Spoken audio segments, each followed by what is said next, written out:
People are getting into drama schools all across the country, but still struggling to get into the industry. So let's have a chat about why.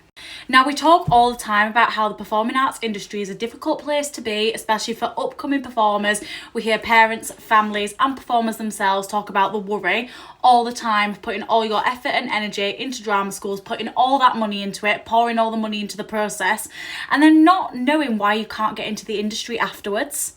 And I know a lot of the time that people just say, if you're not talented enough, that's it, you're not, take it, that's just the hard part of the industry. In my opinion, I don't think that is the only issue now. There are so many talented people, there are so many agencies, so many drama schools, there are so many people that are incredibly talented and they're getting missed when it comes to professional work, especially West End, cruises, getting in audition rooms. It's proving really difficult. And I think instead of blaming thousands and thousands of performers, we should start looking into the actual reason why people aren't getting into the audition room, starting with the fact that there are many drama schools, many agencies, but only so many spots and so many workplaces, and there are only so many agents that can actually get you in the room for the things that you're looking for. Now, if you're not with an agency that can do this, it's gonna prove really difficult for you when you're auditioning. And just because that agency has somebody with brown hair, brown eyes and looks relatively pretty, so you can't go on their books, doesn't mean that you're not talented enough and that you shouldn't get an opportunity to audition for the job.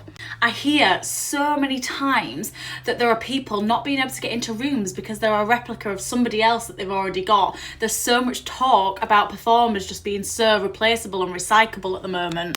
And whilst it's true, there are performers that can fill in for any sort of role and we can use them in so many places, that doesn't mean that we should be ignorant to the amount of performers that are coming in the industry and that are doing exactly the same training and can be just as qualified for the job, and ignoring them because of their hair colour doesn't really seem to be the way to go here. Another reason being, there are so many drama schools now.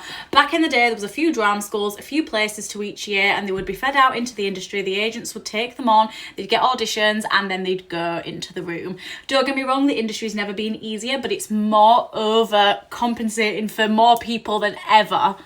And because there's not really any more jobs and there's more performers, we're seeing more and more unsuccessful stories when people are graduating from drama school about not being able to get auditions, not being able to get jobs, not being able to get in the room. Performers are having to outreach further to different kinds of jobs that we wouldn't even heard of 10 years ago.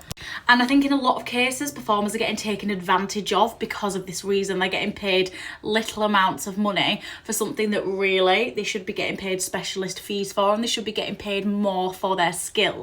And they're not, because performers are desperate to find work instead of being like, no, I'm trained, I'm amazing, I don't need that.